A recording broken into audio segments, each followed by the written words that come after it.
tous, bienvenue sur ma chaîne, je suis Kakou Décidé et je vais vous parler de jeux de rôle. Je vais vous en parler de la place que je préfère occuper, de celle que j'occupe d'ailleurs le plus clair de mon temps quand je fais du jeu de rôle, celle dans laquelle j'adore me lever, c'est-à-dire celle de la joueuse, parce que je suis plus joueuse que MJ. Ça va faire 7 ans que je joue et force est de constater que là où je me sens le plus à l'aise, c'est quand même dans le rôle de joueuse. Alors après, on va pas se mentir, c'est très certainement parce que j'ai plus souvent l'occasion d'être joueuse que MJ. MJ c'est un rôle que je tiens de temps en temps, mais c'est pas le rôle que je préfère tenir, peut-être par manque d'habitude. Mais c'est quand même quelque chose que j'ai fait, j'ai me jeté quelques parties de Cthulhu, là j'ai me jeté pas mal de fois la même partie de Black Sad. Si vous connaissez pas, Black Sad c'est une série de BD et il y a un jeu de rôle qui en est tiré. De toute façon je vous parlerai de cette série de BD parce que c'est une de mes BD que je considère incontournable et qu'il faut vraiment avoir lu, et j'aimerais aussi vous parler de mes inspirations ou de mes jeux de rôle, et donc du coup ça va forcément revenir sur cette chaîne. Et pourquoi je veux vous en parler en tant que joueuse ? Pendant longtemps, j'ai eu un petit complexe en tant que joueuse, c'est-à-dire que j'avais vraiment cette impression d'être quelqu'un qui prenait et qui ne donnait pas. En soi, d'être consommatrice plutôt que créatrice. Et il y a pas très longtemps, je suis tombée sur une conférence ou sur une vidéo de Eugénie qui tient le blog Je ne suis pas MJ mais...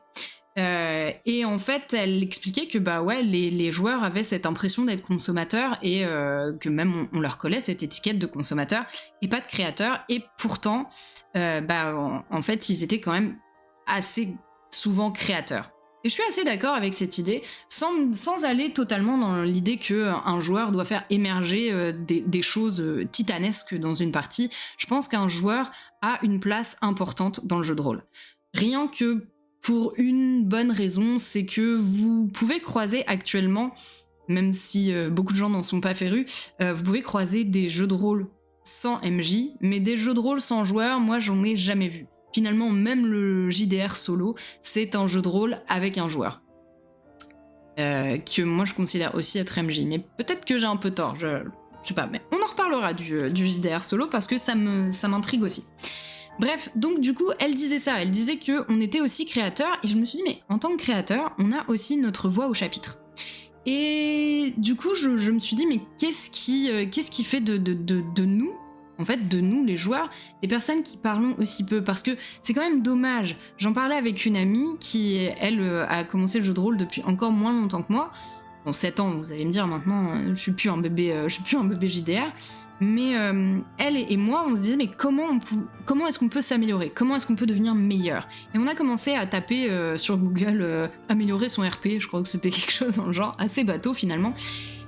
Et je me suis rendu compte que je tombais sur énormément de contenu créé par des MJ, à destination des MJ, et parfois à destination des joueurs. Et bon, juste une petite parenthèse là-dessus, souvent je trouve que les MJ ont tendance à être un peu moralisateurs avec les joueurs. Ça peut vite m'agacer. Il y a certaines chaînes sur lesquelles je ne vais plus parce que en fait j'ai l'impression que les gens prennent les joueurs un peu pour des débiles. Bon, voilà. Bref, du coup, je me suis rendu compte que les MJ parlaient aux MJ, les MJ parlaient aux joueurs, mais que les joueurs ne parlaient pas, en fait, ou très très peu. Et je parle pas uniquement d'améliorer son RP, mais aussi juste de théoriser autour du jeu de rôle. Qu'est-ce que les joueurs ont à apporter? Plein de choses à mon avis, et c'est ce que je veux essayer de faire sur cette chaîne. Et ma première question, celle que je veux me poser en premier lieu, c'est peut-être une question un peu velue, surtout que pour en faire le tour, à mon avis, il va falloir à peu près 40 minutes, mais c'est une question qui me taraude aussi, et c'est une des raisons pour lesquelles j'ai ouvert cette chaîne, c'est que moi je veux devenir meilleure joueuse, je veux meilleure qu'à l'heure actuelle, ce qui veut pas dire que je considère que je suis une bonne joueuse, ok? Il y a des choses sur lesquelles je me débrouille, et il y en a d'autres où je sais que je pêche. Et donc, du coup, cette chaîne, je l'ouvre pour devenir meilleure joueuse, mais posons-nous la question, qu'est-ce que c'est qu'un bon joueur? Pour être bon joueur, la première chose qu'il faut que vous sachiez, c'est ce que vous aimez. D'accord? Il faut que vous sachiez quel système vous plaise. Est-ce que vous êtes quelqu'un qui a besoin d'un système avec énormément de règles, qui encadre absolument tout? Est-ce que vous avez besoin d'avoir un système qui est très léger, dans lequel vous n'allez pas vous prendre les pattes? Moi, ça, c'est moi.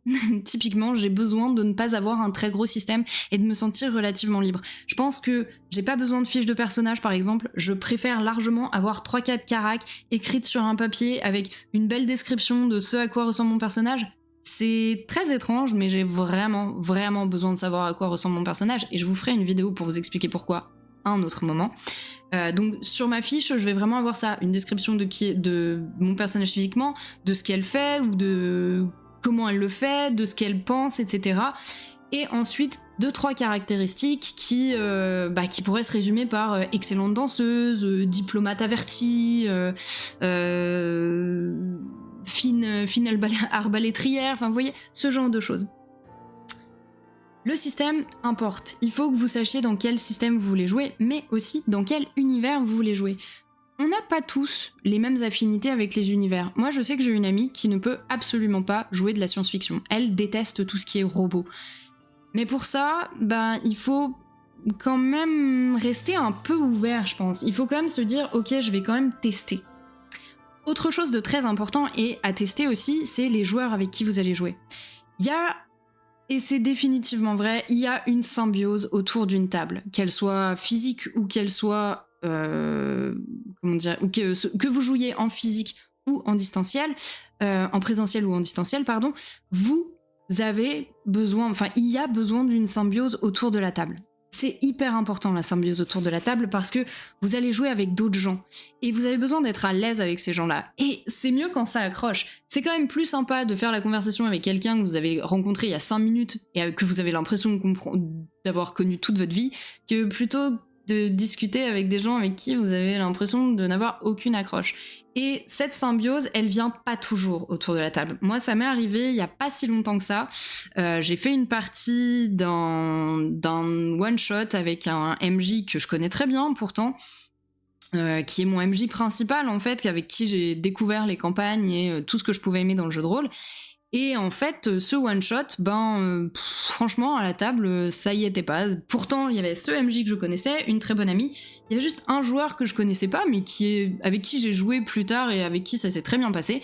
Mais ce soir-là, entre joueurs, avec le MJ peut-être, on n'est pas sûr de trop ce qui s'est passé, mais il n'y avait pas le feu sacré du jeu de rôle autour de cette table. Peut-être que c'est le combo de toutes ces personnes qui ne fonctionnait pas.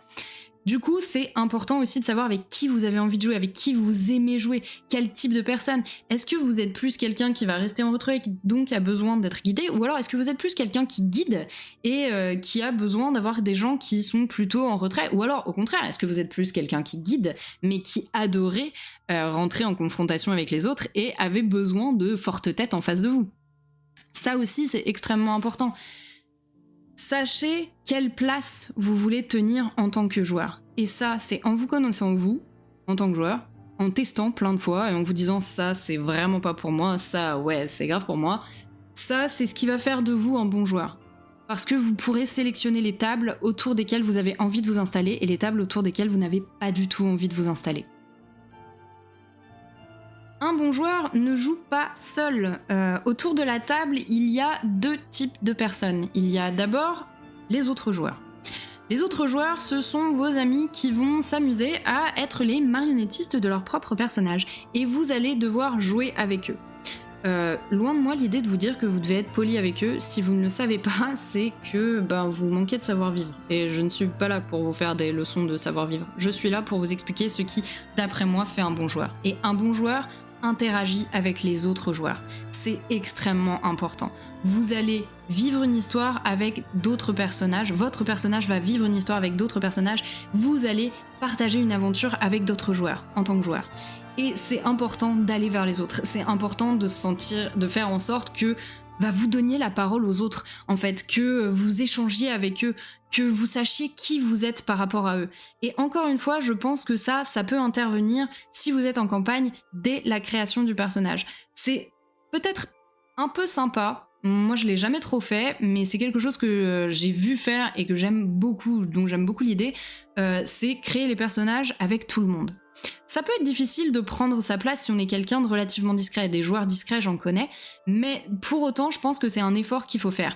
Créer avec tout le monde, c'est aussi se garantir une union en amont. Et vous avez besoin d'être unis autour d'une histoire, parce que clairement, vous allez, j'espère pour vous du moins, affronter des choses terribles, perdre un grand nombre de fois, et quitte à perdre, autant perdre avec des potes plutôt qu'avec des gens que vous connaissez vite fait et de loin. Je vous dis pas que vous devez impérativement devenir le bestie de la personne qui est à votre droite pendant que vous jetez les dés.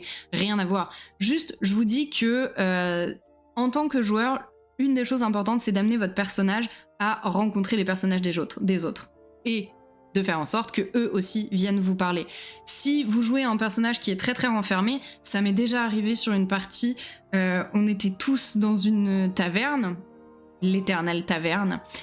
On était tous en train de boire un verre. J'avais un personnage très proche des autres qui aimait beaucoup discuter et qui du coup a essayé de lancer la conversation parce que aucun de nos personnages ne se connaissait. Et moi, mon personnage étant plutôt avenant, je me suis dit ok, je vais aller discuter avec les autres et je propose à tout le monde une partie de cartes. Ça a été tellement dur. Personne ne m'a répondu. Et il y a même une joueuse qui a poussé un petit peu plus loin, qui a dit ouais, quand je l'entends me proposer ça, moi je me tourne et je discute pas. Bah ouais, mais du coup, comment on fait pour jouer si tu discutes pas avec moi? J'ai vraiment ressenti un grand malaise à ce moment-là, un énorme moment de solitude. Et peut-être que c'était le moment de RP qui était mal amené, mais je me dis que s'il y a un moment de RP, autant s'en saisir et essayer de raccrocher aux autres joueurs. Tout en sachant parfaitement qu'il n'y a pas très longtemps, je jouais sur une campagne et le MJ nous dit là en fait c'est un moment un peu plus calme. Il essayait en fait de nous inciter à faire du RP au point où il nous l'a dit clairement, il nous dit là vous pouvez faire du RP. Et en fait, moi, j'ai eu énormément de mal à ce moment-là à faire du RP. Je ne sais pas trop pourquoi, peut-être que c'était pas ma soirée, après tout, on peut pas être bon joueur tous les soirs, et là, franchement, j'ai pas été bonne joueuse, quoi, j'ai pas fait le RP, je me suis pas assez raccrochée aux autres. Ça veut pas dire que mon personnage se désolidarisait totalement du groupe, juste que franchement, pour la symbiose, il aurait fallu repasser à un autre moment, quoi. Bon, voilà, ça arrive à tout le monde d'être... on ne peut pas être parfait tout le temps. Deuxième personne qui se trouve à la table, c'est votre MJ. Je l'ai déjà dit, c'est très important, je pense, d'être complice avec son MJ. Et surtout, de ne pas croire que votre MJ essaie de vous mettre des bâtons dans les roues. C'est pas son rôle. Le MJ n'est pas là pour jouer contre vous. C'est un point de vue que j'ai souvent vu et que j'entends assez régulièrement. Ou du moins que je l'entends pas vraiment parce que je pense que les gens osent pas le dire ou le disent tout bas, en tout cas moi on me le dit pas, mais il y a souvent cette impression que le MJ c'est la personne qui va vous tirer dans les pattes pour vous faire échouer, alors que pas du tout. Je pense que le MJ essaie au contraire de vous faire vivre une histoire. Si jamais vous vous retrouvez face à un MJ qui joue contre vous, ça arrive, hein, je me leurre pas, j'ai 2-3 idées en tête. C'était pas ouvertement contre moi, ni contre les autres joueurs, mais disons qu'on voyait qu'il prenait son pied quand en fait il nous plantait. Mais du coup ça se ressent tout de suite dans l'histoire. On ressent tout de suite dans l'histoire que le MJ essaie de planter et du coup il veut pas faire une belle histoire, il veut juste gagner. Bref. On en revient à un bon joueur ne gagne pas, il joue. Pareil, je pense qu'un bon MJ ne gagne pas, il joue. Bref, de la même manière, d'ailleurs c'est très intéressant de se dire que en PVP, un bon joueur ne gagne pas, il joue. Alors, moi je suis peut-être pas le meilleur exemple pour un bon joueur joue quand il fait du PVP parce que vraiment dans ces moments-là j'ai peut-être un petit peu trop la gagne, je sais pas, ou peut-être que je suis trop accrochée, j'ai trop peur de perdre, donc du coup je fais pas les bons choix. Je pense que c'est aussi quelque chose qui vient à maturation, plus on essaye, plus on finit par y arriver. Bref, toujours est-il que votre MJ est votre complice numéro 2, parce que le 1 c'est quand même votre personnage. votre MJ est là pour créer une histoire avec vous et pour créer une belle histoire. Moi, du moins, c'est ce que je pense. Il a créé un univers, il a créé des PNJ, il a créé des règles dans cet univers, et c'est à vous, en fait, de vous en saisir. Mais c'est aussi à vous, du coup, d'aller vers le MJ et de lui poser des questions, de lui dire, bah, en fait, comment est-ce que ça marche? Est-ce que ça, c'est bon? Moi, c'est quelque chose que j'ai fait, et je souris parce que c'est une de mes scènes préférées. Je jouais sur une campagne qui s'appelle Les Enfants du Fleuve, que vous pouvez aller voir. Et c'était la première fois que je jouais, peut-être la deuxième fois que je jouais avec ce groupe. Et entre-temps, en fait, j'ai eu une idée et je suis allée voir mon MJ en disant « Est-ce que je peux faire ça ?» Parce que je savais pas trop où me positionner, je savais pas trop comment le faire, comment l'amener. Est-ce que c'est une bonne idée ou une mauvaise idée? Après tout, je connais pas très bien les autres joueurs, je te connais pas très bien. Du coup, je suis allée lui poser la question. Et c'est à partir de ce moment-là qu'il y a une complicité qui naît aussi avec le MJ. C'est quand il se rend compte que bah, vous vous intéressez à l'histoire, que vous voulez aller dans cette histoire, et que vous voulez y aller avec lui. Et ça, c'est ce qui fait un bon joueur. C'est que vous allez questionner votre MJ, vous allez questionner les autres joueurs. Un bon joueur, c'est quelqu'un qui pose des questions. Un bon joueur ne gagne pas, il joue. Ça, c'est très difficile. Y a pas mal de choses à dire sur ce sujet, notamment parce que moi, j'ai un peu la gagne. On va pas se mentir, et ça peut faire de moi quelqu'un qui est pas forcément très très agréable à la table si je me mets dans cette optique de gagner. Ça a été quelque chose de très difficile au tout début, mes tout débuts dans le jeu de rôle. C'est que moi je voulais gagner, je voyais vraiment cette idée de on sort victorieux. Et j'ai beaucoup évolué depuis. Depuis, j'ai compris que quelque chose... Enfin, je m'éclate quand je gagne un jeu, mais là où je m'éclate vraiment le plus, c'est quand je vis l'histoire. L'histoire importe, et je pense que ce qui fait un bon joueur, c'est de faire passer l'histoire avant l'idée de gagner. Moi, j'ai commencé à jouer j'ai commencé à pratiquer régulièrement avec du Donjons et Dragons. C'est pas le premier jeu auquel j'ai joué, mais j'ai commencé à jouer là-dessus. Et 3.5 d'ailleurs, si vous voulez tout savoir pour la version, du coup, voilà. Et c'est vrai que c'est un peu de stratégie, c'est même beaucoup plus pour moi du jeu de plateau que du jeu de rôle. De là, la place pour l'histoire, elle se faisait pas tant que ça. Or, une histoire importe vraiment. Moi, c'est ce que j'en retiens. Finalement, quand je ferme mon PC le soir après une partie, à quoi je vais penser? Au global, à l'histoire. À où j'en étais. Mon personnage, il était au point B et il est passé au point Z. Comment c'est arrivé? Qu'est-ce qui s'est passé? Qu'est-ce qui était bien, qu'est-ce qui était moins bien? Et surtout, ce qui compte, et je m'en suis rendu compte plus tard, c'est accepter l'échec. Parce que l'échec, c'est généralement ce qui donne le sel du jeu, c'est l'échec. Et moi, j'adore ça. Finalement, je me suis rendu compte que gagner avait assez peu d'importance, parce que gagner, c'est bien, mais perdre avec panache, ça, c'est quand même vachement mieux. Donc, il faut accepter, je pense, de perdre par moment. Enfin, le dernier point, on a parlé juste avant de la connexion aux autres joueurs, de la connexion à votre MJ. Maintenant, on va parler de votre connexion à l'histoire. Bon, elle est importante, ça, clairement, vous êtes là pour la vivre. Donc du coup, autant en profiter. Et si je vous en parle, c'est qu'il y a pas si longtemps, j'ai assisté à une partie. C'est-à-dire que je n'étais ni joueuse ni MJ, mais je suis venue l'écouter. C'était sur Discord et je me suis éclatée. Vraiment, je me suis éclatée, j'ai regretté de ne pas pouvoir jouer avec eux. Que je vous replace ça dans le contexte. C'est une partie à laquelle moi j'ai joué. J'étais joueuse sur cette partie avec un MJ que je connais très bien parce que c'est mon MJ principal, avec lequel j'ai découvert toutes les campagnes, les stats JDR dont je vous parlais juste avant. Et c'est un scénario d'enquête. Les 3 joueurs en question m'ont étonnée pour plusieurs raisons. D'abord parce qu'ils ont tout de suite saisi qui étaient leurs personnages. Pourtant, c'est des personnages qu'ils n'ont pas créés, mais ils les ont pris. Et ils se sont dit, ok, moi je suis ça, toi t'es ça, toi t'es ça. Et ils ont connecté tout de suite entre eux. Vraiment, ils se sont donné la parole, ils sont allés se voir les uns les autres. Et ça, c'était vraiment bien. Et la connexion avec le MJ, du coup, là, sur ce moment-là, moi, je l'ai pas tant vu que ça. En revanche, ce qu'ils avaient, c'était une connexion à l'histoire. C'était la première fois que je voyais des joueurs jouer aussi bien à une enquête. Moi, l'enquête, c'est vraiment pas mon rôle. C'est pas mon jeu. On va pas se mentir. J'ai du mal avec les enquêtes. C'est trop lent. pour moi. Bien souvent, c'est pas assez bien amené, je m'ennuie toujours au bout d'un moment. Ça dépend beaucoup du MJ, parce que si le MJ est capable de me faire ces fameuses vagues de narration, je suis totalement capable de la suivre.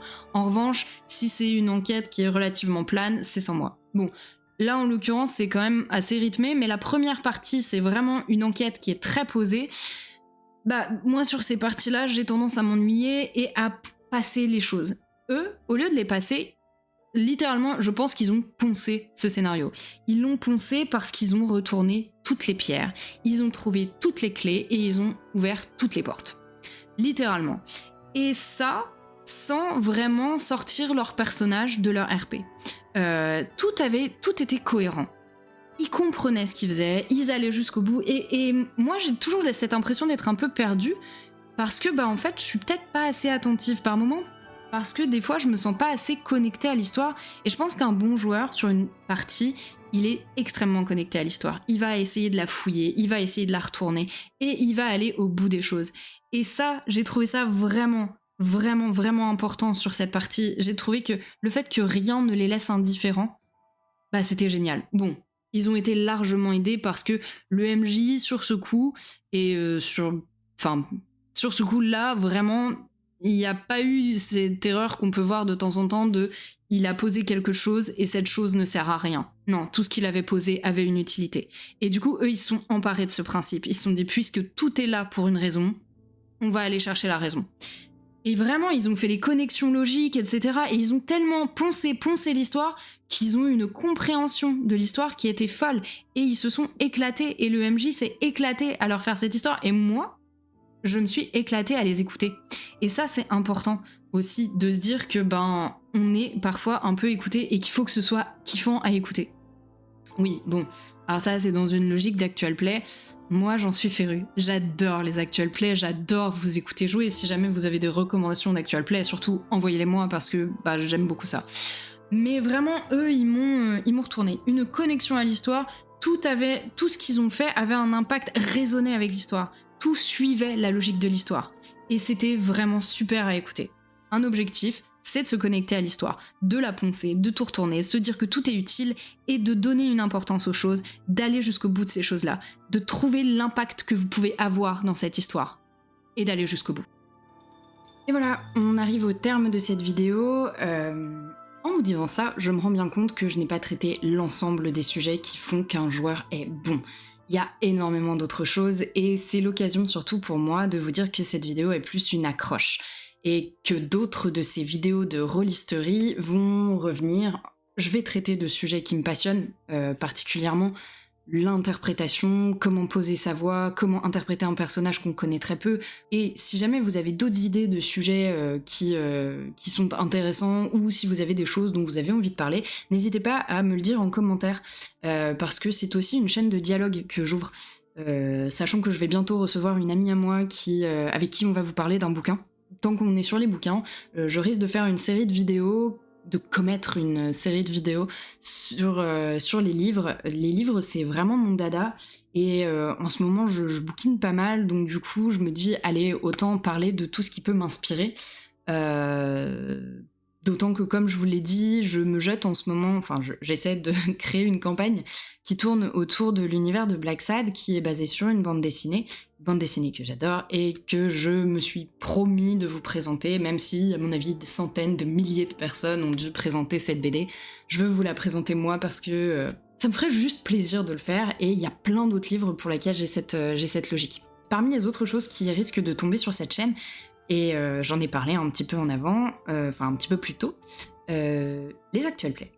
J'adore les actual play, j'adore les écouter, j'en écoute pas mal, et moi j'aime trouver des systèmes qui sont assez sympas, des systèmes un peu originaux, qu'on voit pas partout, qu'on voit très peu testés, qu'on connaît pas tous, qui peuvent avoir de très bonnes idées. Parfois, il y en a qui ont de très mauvaises idées aussi. Mais bref, moi, j'aime les découvrir et j'aime les tester. Donc, je vais sûrement essayer de faire quelques actual play. J'en ai un en préparation. Dès que j'aurai terminé le montage, je le posterai sur la chaîne. Parmi les autres choses, je m'étais dit que j'allais éventuellement aborder le sujet du jeu de rôle solo. Parce que j'ai découvert le jeu de rôle solo grâce à Eric des Imagitateurs.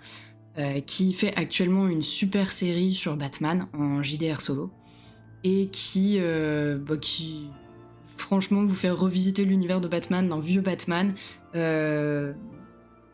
parfaitement, c'est vraiment excellent à écouter comme aventure, c'est vraiment génial. Et en plus, j'ai eu la chance, vraiment l'opportunité de jouer avec lui sur ce JDR solo. On a fait un duo sur un solo. Et c'était très fun, et je me suis dit, mais pourquoi pas moi? Et j'ai testé l'expérience de faire du JDR solo. Bon, je crois que ça mérite quelques réflexions de ma part, et je me dis, tant qu'à faire, autant vous les partager. Bon, bien sûr, j'essaierai de faire un actual play, mais vous verrez, à mon avis, ça peut être assez rock'n'roll aussi. Bref, si jamais vous attendez la prochaine vidéo avec une grande impatience, que vous trépignez, sachez que je vais essayer de la faire sortir le plus rapidement possible. Mais si vous ne savez pas quoi faire en attendant, je vous en ai un peu parlé pendant la vidéo, ou du moins j'y ai fait des références, et les joueurs et le MJ reconnaîtront ces références, du moins je l'espère. Je faisais référence à une campagne que j'ai vécue il y a pas très longtemps, à laquelle j'ai joué en tant que joueuse, qui s'appelle Au nom des pères, qui est certainement la campagne la plus aboutie à laquelle j'ai pu jouer, que j'ai adoré et que je vous recommande à écouter. Le MJ a fait un travail de malade, c'est un grand malade, donc du coup, voilà. Et si vous voulez patienter, si vous savez pas quoi écouter, vraiment je vous la recommande. Voilà, donc c'est sur la chaîne de Lestat JDR Contes et Légendes, qui est sa chaîne secondaire sur laquelle vous trouverez aussi d'autres actual plays qui sont vraiment sympas. Voilà. Si jamais vous avez aimé cette vidéo, n'hésitez pas à laisser un commentaire, mettre un pouce et me dire que c'était génial. Ou alors si vous n'avez pas aimé, n'hésitez pas à me dire que vous n'avez pas aimé et à m'expliquer pourquoi. Si vous avez une opinion totalement, radicalement différente, allez-y, dites-moi ce que vous pensez. Qu'est-ce que c'est qu'un bon joueur d'après vous? Roulez bien!